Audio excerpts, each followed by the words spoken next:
My name is Dirk Moss. I'm a member of Town and Country's Green Team Commission. And we have the chairman of the Green Team, our fearless leader, John Benigas. Thank you for coming. There are open seats on the commission, so please see John or me if you live in Town and Country and you're interested in joining the commission. Tonight's speaker is Susan Benigas. I'll be introducing her. Upcoming Green Speaker events. In June, Stuart Keating of Environment Missouri will speak on the Keystone XL pipeline, an issue very much in the news right now. In July, Sarah Edgar of the Sierra Club will speak on coal in Missouri, Missouri's use of coal, storage, burning, how much we use, what it's doing to the environment. And in August, Jamie Kelly will speak on the Green Dining Alliance. So I hope to see you here for those. Upcoming community events. Del Mar Baptist Church in Town and Country they just started a community garden this spring, and there are still pots available. It looks like a very nice garden. So I know our garden has a waiting list. See them if you need a plot this summer. May 19th at Mangia Italiano, there will be a chat. It's probably a Skype chat with climate researcher and Arctic expert Paul Beckwith. Meetup.com is in St. Louis Climate Reality Group. They hold events like this pretty often. I haven't gone to one yet, but they sound very interesting, and they get some very knowledgeable people. And June 3rd, 6:30, in the room right next door, the Town and Country Conservation Commission will be meeting, and they are considering backyard chickens in Town and Country. So if you live in Town and Country and you want backyard chickens, please come to the meeting on June 3rd and voice your support. We have the usual swag. There are Abigo business cards, the magazine book exchange in the green bag, and in the laundry basket are reusable grocery bags. So please help yourself. Don't leave without taking something. Maybe we'll guard the door. Previous Green Speaker Series talks are online on YouTube. And if you're not on my email list, and want to be, please let me know. And now's a good time to, I picked up my daughter's cell phone. She's not going to like that. All the more reason to turn it off. So this is a good time to turn off electronic devices.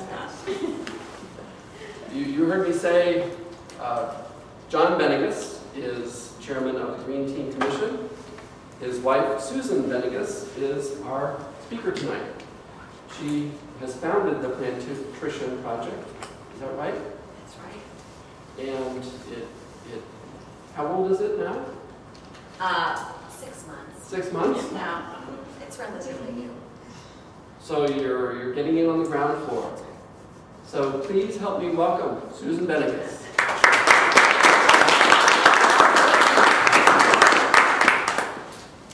Thank you very much.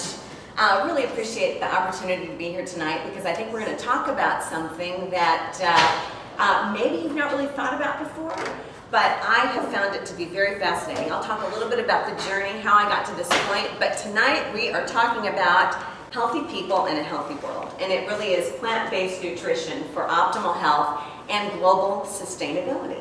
Is this going to work? That's good. And so the big picture of sustainability. Our food choices, our health, how it affects land, water, energy, and what's really riding on our food choices.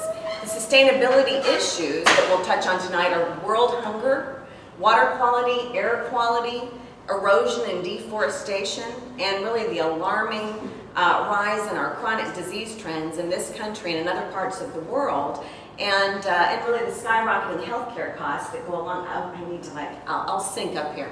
And so these are all the things we'll cover tonight. And to start with, this is a quote out of a UN report in June 2nd, 2010. A global shift towards a vegan diet is vital to save the world from hunger, fuel poverty, and the worst impacts of climate change. As the global population surges towards a predicted 9.1 billion by 2050, Western tastes for diets rich in meat and dairy products are unsustainable. And it's really alarming. And another UN report, the 2006 UN report, Livestock's Long Shadow, implicated the raising of livestock as one of the primary drivers of land degradation and deforestation, water shortage and pollution, global warming, and the staggering loss of biodiversity. According to the UN report, the livestock sector is responsible for 33% more greenhouse gases than all transportation in the entire world combined. The report went on to say that livestock creates 9% of all CO2, 37% of all methane, a deadly gas with 23 times the global warming potential of CO2, and 65% of all nitrous oxide. And I find this remarkable because in efforts that have been done, like Al Gore with Inconvenient Truth, it's like, why aren't there things about this incorporated into a lot of the information that we hear about as far as global sustainability is concerned? And so then the V word. You'll notice that in the first UN report, it referred to a shift to a vegan diet. I'm not really crazy about the V word because it really only speaks to what one does not eat, not to what one does eat.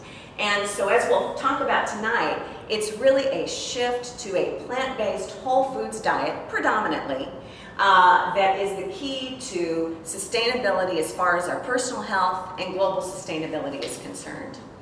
And so what sparked my passion? Kind of a long journey, but back in 2004, almost 10 years ago, I was the co-founder and director of something called Get Hooked on Health St. Louis, which was a social marketing campaign. It was before the light bulb of the subject matter we're talking tonight had come into play, and I really believed everything that was coming out of the USDA and the food pyramid and everything. I believed that the information that we were getting was truly optimal for our health.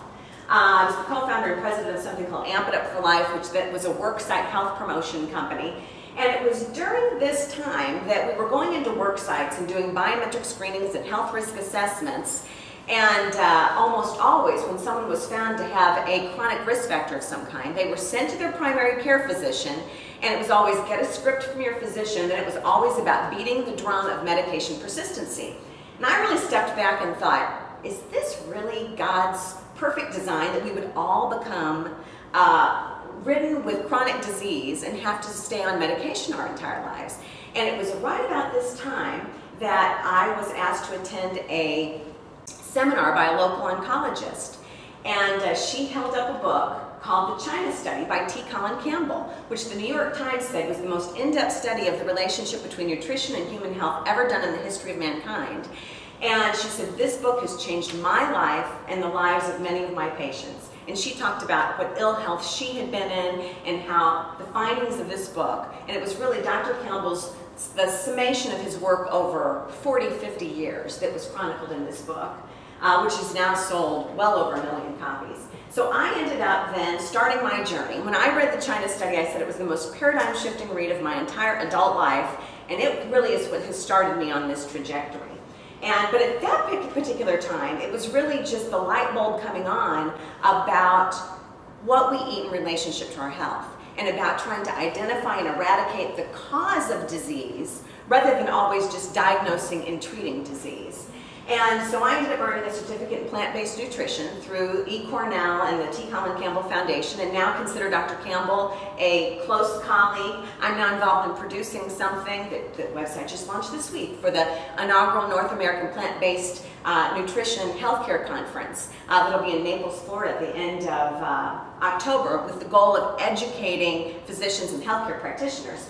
But this is kind of the journey. So I really view myself as a messenger of health transformation that really focuses on the work of some of these people. T. Colin Campbell, the China study. He's with Cornell University, professor emeritus there. His main thought is the closer we get to consuming a diet of whole plant-based foods, the better off we'll be. And he really did provide the scientific legitimacy upon which so many other in this space are now really having a very vocal presence.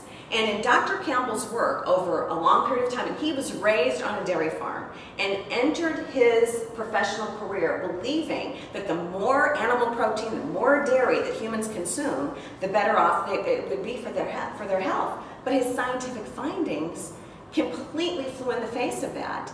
And his findings found that dairy is really, he says, it is the most significant, harmful dietary carcinogen humans can ingest. I mean, that's a fairly profound statement. But we are really, in this country, the dairy lobby, the dairy advertising is, it's very, very powerful. And he also, his findings found that when you look around the world, the countries with the lowest incidence of osteoporosis, where breast cancer, prostate cancer is almost non-existent, as well as many of the chronic diseases, they're the countries that have the lowest ingestion of dairy products and animal protein. And his findings found that you were able to turn on and off the growth of cancer cells simply by changing your intake of animal-based protein from 5% to 20%. Turn on and off the growth of cancer cells in the early stages. So all of these diseases are the diseases that Dr. Campbell and his colleagues have found that you can either prevent, suspend, or reverse virtually all of these diseases, from heart disease to diabetes to hypertension, simply by a dietary moderation. And then Caldwell-Esselstyn, Prevent and Reverse Heart Disease is his book. And he's done research over many, many years, and the findings exactly the same. He has taken patients whose cardiologist had said there is no more hope, and has been able to completely reverse that heart disease just through a plant-based whole foods diet. Dean Ornish is another doctor that we hear a lot about. His findings exactly the same. Both Dr. Ornish and Dr. Esselstyn are the doctors of this man, who in recent years we've heard a lot about his really dietary intervention in his ability to address his heart disease. And then Jim Hicks. This is really what then, so initially my interest was what we eat, how it affects disease and prevents disease. And then Jim Hicks, who's on the board of directors for the T. Colin Campbell Foundation, wrote this book called Healthy Eating, Healthy World, and took it one step further about really connecting the dots of what's best for our health and what's really best for the environment. So it's truly fascinating. And so plant-based nutrition for life. And this is something that I said that it was like the light bulb came on. It was like the #1 cause of so many of the chronic diseases that we're facing in this country, and the #1 cause of so many of the global sustainability issues we're facing is really one and the same. It is the fact that the foods we should be eating to protect our health and prevent disease are exactly the same as the ones that we should be eating for the big picture of global sustainability. And so the big picture begins here. We need to catch up. And so this is planet Earth. And so scientists say that our planet has been around about 4.6 billion years. Life has been identified to be on the planet for about 4 billion years. Human life, about 200,000 years. So we really are dealing with a burgeoning world population. So how do we feed all of these people? And so when we think about human beings living on the planet for 200,000 years, what percentage of that time is it in relationship to, let's say, 4 billion years? So if you said that 4 billion years was basically 1 year, how long would 200,000 years be? The term of humanity on planet Earth. This shows the world's population. There were 1 million people on our Earth in 10,000 BC. 200 million people 10,000 years later. 1 billion people in 1804. We added another 6 billion in just 200 years. So if 4 billion years was 1 year, that increase in our human population has occurred in the last 2 seconds. So just think about that. I mean, that's trying to put it into some context. And so then, here's the standard American diet. American families, we'll say they're the Rogers family. And this is the standard American diet. Standard American diet basically is comprised of typically 63% packaged processed foods, 25% animal protein, dairy products, eggs, animal protein of all kind, and 12% fruits and vegetables. And of that 12%, typically 6% is French fries. And then the remainder of that is ketchup and things like that. We are so deficient in our consumption of what really does promote health and prevent disease. So when we look at, so what's the impact of our standard American toxic Western diet when it comes to land, water, energy, health? So let's begin with the land. So a way to kind of put this into context is a football field. A football field contains about 1.3 acres. So how much land is there on Earth? Remember this, 6 billion football fields. There's about 6 billion football fields on planet Earth. So we've got 7 billion people. How many football fields per person? So you take 6 divided by 7, so there's about 6/7 of a football field per person. So how much land do you need to feed 7 billion people? Well, it really depends on what they're eating.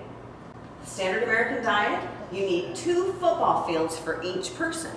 So, computing the land. So for the standard American diet, you need 2 football fields per person. You have 7 billion people on the face of the earth right now, projected to be over 9 billion by 2050. So how many football fields needed? You'd need 14 billion football fields. And how many football fields are there on the face of the earth? 6. Exactly, 6. So what's the problem? Well, there just simply is not enough land for everyone to consume the standard American diet. And what's happening is you have China with billions of people, India, so many of these emerging countries that have traditionally eaten plant-based whole foods, and they're beginning to adopt our dietary lifestyle, which really is the standard American diet. We're eating from the tables of kings. And that's why we're having those diseases. And so, 6 billion football fields, 2 fields per person. You can feed 3 billion people, the standard American diet. So what about the other 4 billion people? Well, that is the problem. But the good news is that if we eat mostly whole plants, 1 football field can feed 7 people on more of a, and I'm not saying never, ever, ever again can you have any dairy, but I'm just, this is about awareness. This is about being aware. It's just like plastic bags. We need to be aware not to use it when we watch the movie Bag It. This is so we think about it. And so 1 football field. So grain versus beef. Here's another factoid. By using our grain to produce beef, we waste 95% of the grain's calories and 100% of its fiber. So for every quarter pounder of beef consumed, which is about 190 calories, the grain required to produce those 190 calories is enough grain to feed an entire family, well, 3 people, for an entire day. So this is what we are doing. So a diet of mostly whole plants, how much land is needed? Again, 7 billion people, 1 football field can feed 7 people. What do you mean by whole plants? We'll cover whole plant, but plant-based whole foods is basically you're eating from, it's vegetables and fruits, whole grains, beans, lentils, nuts, and seeds. It's basically what you get off the trees, what grows in the earth. It's, plant-based whole foods are foods that have been touched as few times as possible by human hands. And that's what falls into the plant-based whole foods category. And on a whole plant-based diet, 7 billion people, 1 football field can feed 7 people. So how many football fields is needed? You need 1 billion football fields needed for a plant-based whole foods diet. And that really does free up about 5 billion football fields on the face of the earth, and which is twice the size of the United States. And if we ate a plant-based whole foods diet, we could feed 42 billion people.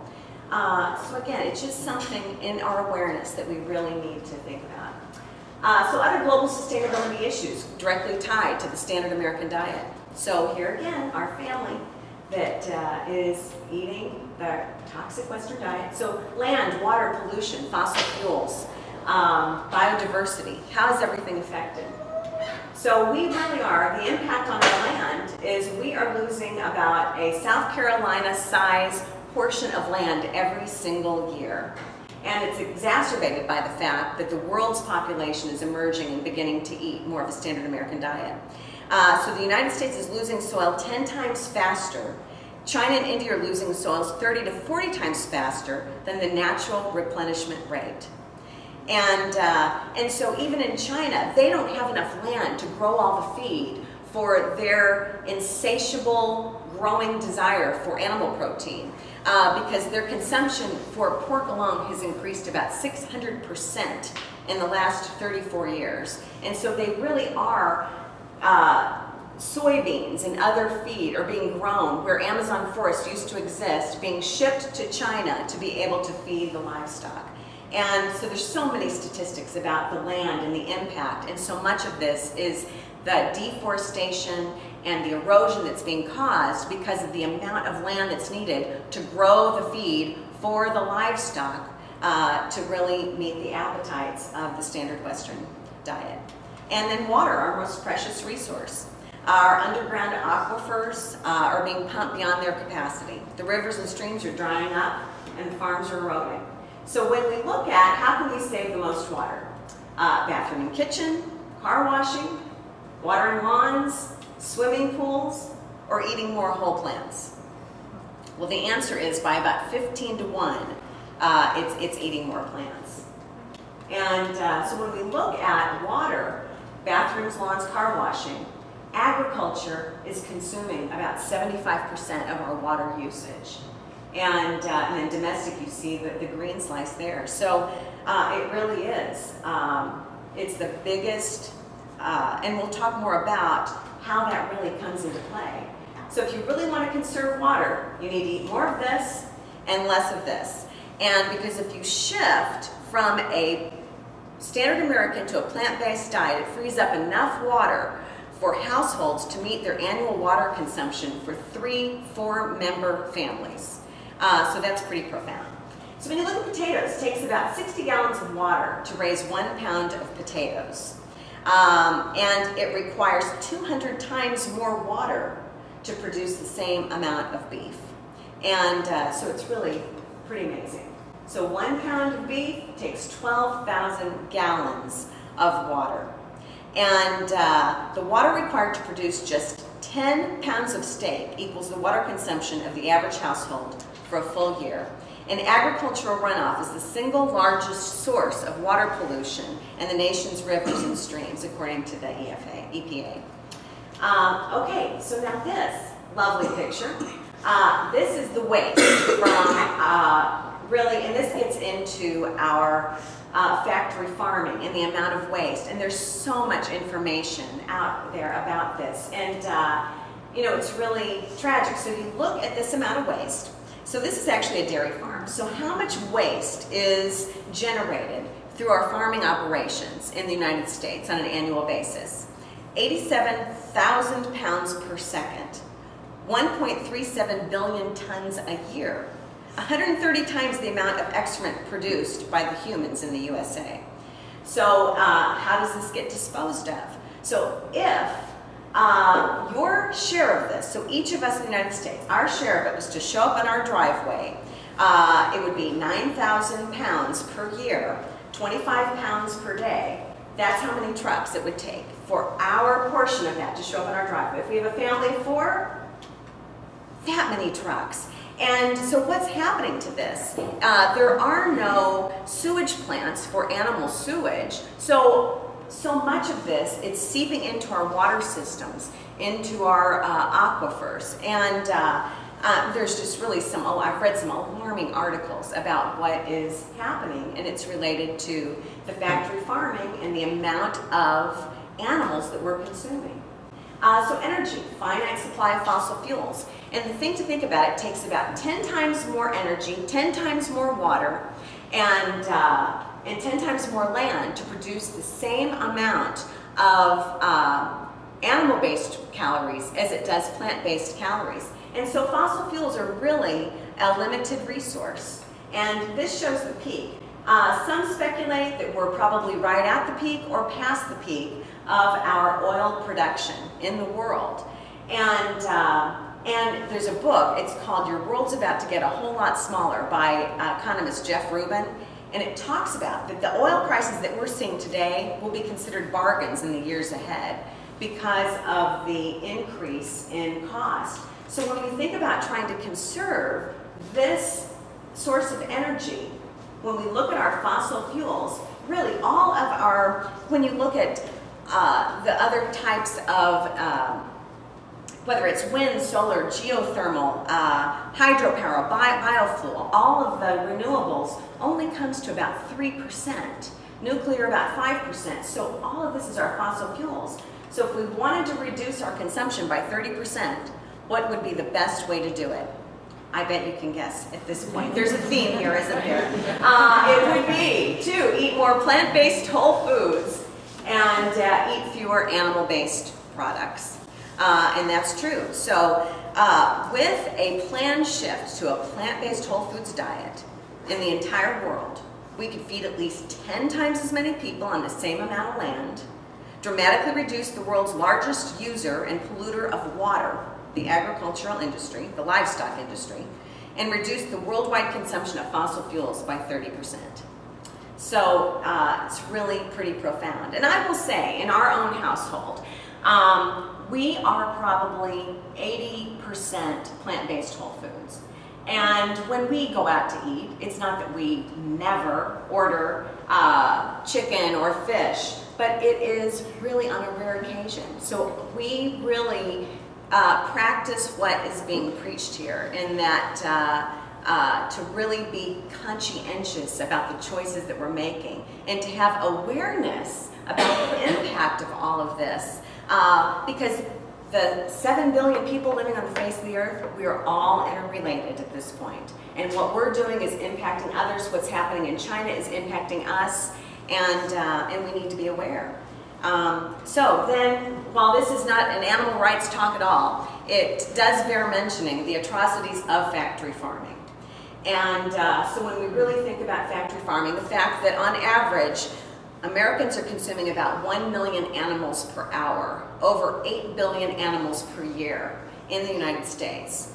And that is just, again, it's a result of the factory farming. 60 billion farm animals are raised their entire lives in factory farming's really horrid conditions. Jonathan Foer reported in Eating Animals, if the whole world ate as much chicken per capita as does the United States, we would need to raise 165 billion chickens. The numbers are mind-boggling and completely unsustainable. Then there are the sea creatures. For every pound of shrimp that we eat, there are 26 pounds of bycatch that die a miserable death in the process. Creatures like dolphins, swordfish, and starfish. So again, when we think about just our global capacity to meet all of our needs as far as our soil, our forests, our aquifers, our seas, it's just important to be aware. And so, this is an excerpt from Mark Bittman, who's a food journalist. He said it would be difficult to design a more wasteful, harmful, and unsustainable diet than the one we are consuming in the Western world. There is simply not nearly enough land, water, or energy for this diet style to continue for much longer. And the simple answer is right under our noses. It's what we put in our mouths at every meal. And so now to shift to a little bit more of the health, because I find it fascinating, again, that what's really best for the environment is truly what's best for our health. And the common truth is plant-based whole foods diet. And so when we think about obesity in our country, right now it is staggering. I mean, the CDC has a chart that shows the exponential increase of obesity in the United States over the past number of years. Right now, 70% of Americans are overweight or obese. We're on trend right now that by 2030, 44% of Americans will fall into the obese category. Childhood obesity has tripled in the last 30 years. And I mean, these are trends that from a healthcare cost standpoint, this cannot continue. I mean, I look at this as a tidal wave coming out at our country, and we have got to become aware of this and start being proactive and start not kowtowing to the special industries and the powerful lobbies, because we've just got too much at stake. And so the facts speak for themselves. Heart disease, the #1 killer in the United States. 100 years ago, it was barely on the map. 50% of the time, the first knowledge of heart disease is a heart attack, and 50% of the time that results in death. Hypertension, 70 million Americans have hypertension. Cancer, Richard Nixon launched the war on cancer 41 years ago. I like to say we've been walking for a cure, running for a cure, shopping for a cure, but unfortunately we've not been eating for a cure. So we've barely made a dent in the war on cancer in the last several decades. Diabetes, which type 2 diabetes is completely preventable and almost always reversible if it's caught soon enough. And so these are costs that all tie into, the costs resulting from these represent about 75 to 80% of our total healthcare expenditure on an annual basis. And it's virtually all preventable. And so it really is a healthcare wake-up call. And we're spending $2.6 trillion a year, huge amount of money per person. The numbers keep going up. It's the highest per capita in the world, yet we have some of the lowest health outcomes in the industrialized world. We rank near the bottom. 75% of healthcare expenditures, preventable, as I said. 90% of our seniors are on prescription drugs now.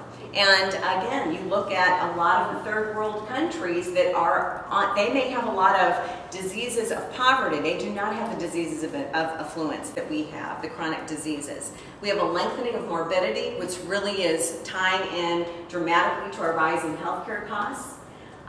People are living longer, but they're not living with quality. And then the trends in our children, even children that aren't falling into the overweight or obese category, 37% of them already have some sort of risk factor like elevated blood pressure or cholesterol. But changes in the air. And it's really, it's a shift to nutritional medicine.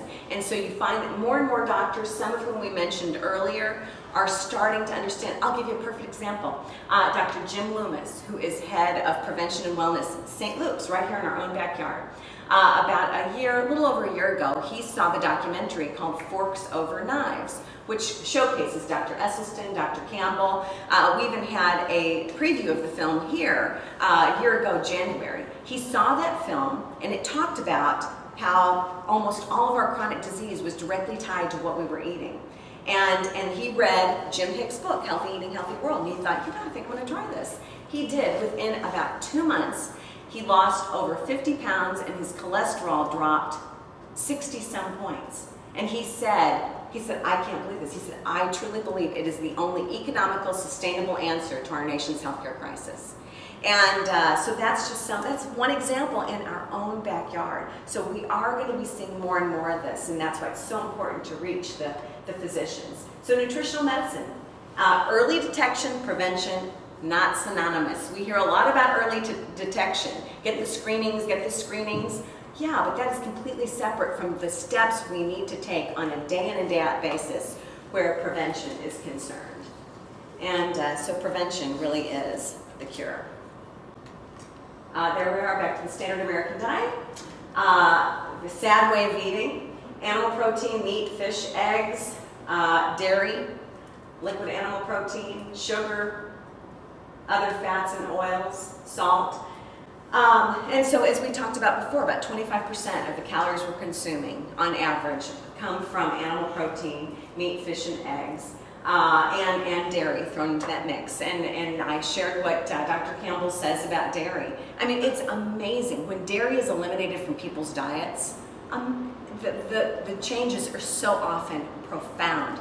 Allergies, different types of colon-related diseases, acne. I mean, it is truly, as Dr. Campbell says, a very problematic food. Sugar, the amount of sugar we're ingesting, about 185 pounds a year per person.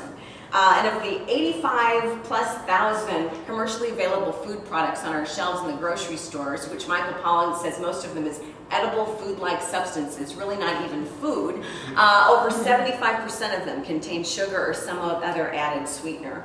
And then we get into extracted plant oils. Again, plant oil is just it's the densest form of calories, completely devoid of fiber. There's really no nutritional value in any kind of oil, so don't be fooled like, oh, well, olive oil, I need to drink a half a bottle, it's good for me. That is just not true. It is less harmful than some of the others, but not helpful. And salt. We typically are consuming well over 2 times the recommended amount of salt, sometimes 3 times. And it's not what we're putting on our food at the table. That's only accounts to about 6%. It's mainly the sodium that comes from our packaged processed foods, which is why it's so important to read labels. Fat, sugar, salt, the 3 devils. This is interesting. If you have a chance to Google it, Dr. Michael Clapper, he's a physician out in California, and he has a wonderful YouTube video that I would have loved to have shown you tonight, where he was working in the ER, and a patient came in, a male who had been in an accident, and they needed to draw his blood. They drew his blood, he went back in the laboratory, and typically when you have a vial of blood, the serum at the top of the vial is really clear. And the blood vial was real thick and milky and sticky at the top, and so he went in and said to the patient, did you just eat dinner? And he said, what did you have for dinner?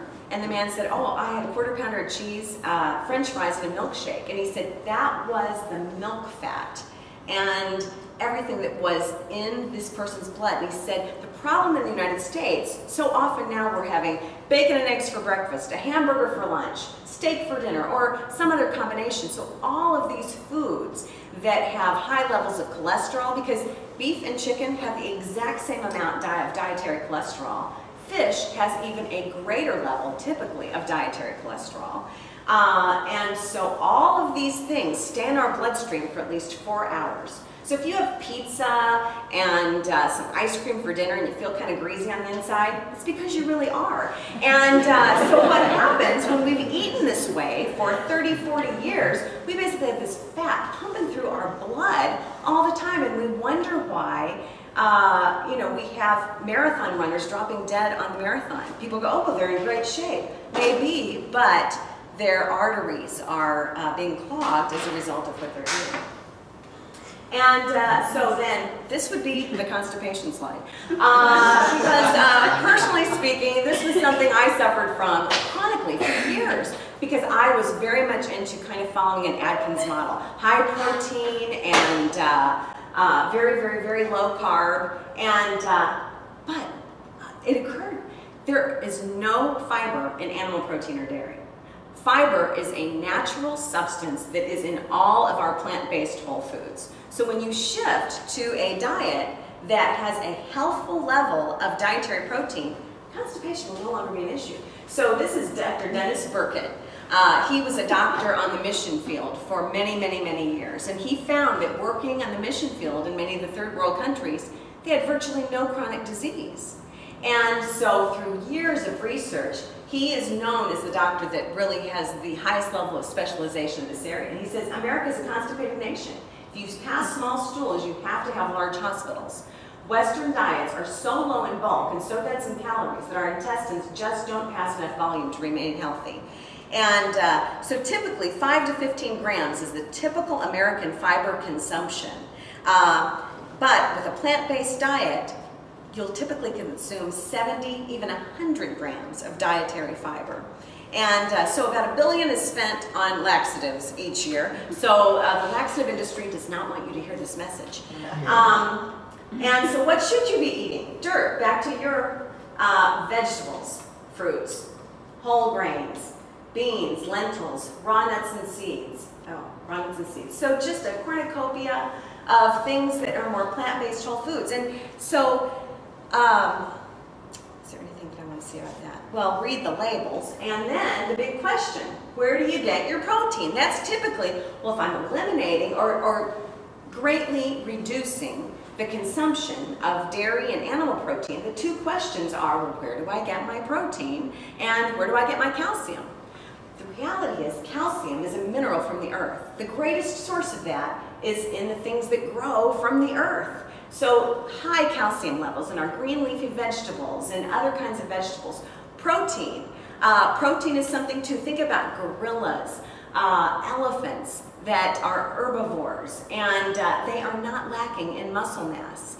We consume way too much protein in this country, and it's one of the things that's causing us a lot of havoc. Interestingly enough, when we consume dairy or animal protein, it creates an acidic environment in our system. In order to go through the entire digestive process, we have to neutralize that acid. Our bodies will leach calcium from our bones to neutralize the acid to complete the digestion system. Thus, back to the countries around the globe that have the highest incidence of osteoporosis are the ones with the highest intake of calcium, of dairy products, I mean. And so when you really think about the fact that baby spinach is 51% protein, broccoli is 35% protein, sweet potatoes 6%, rice, wild rice 8%.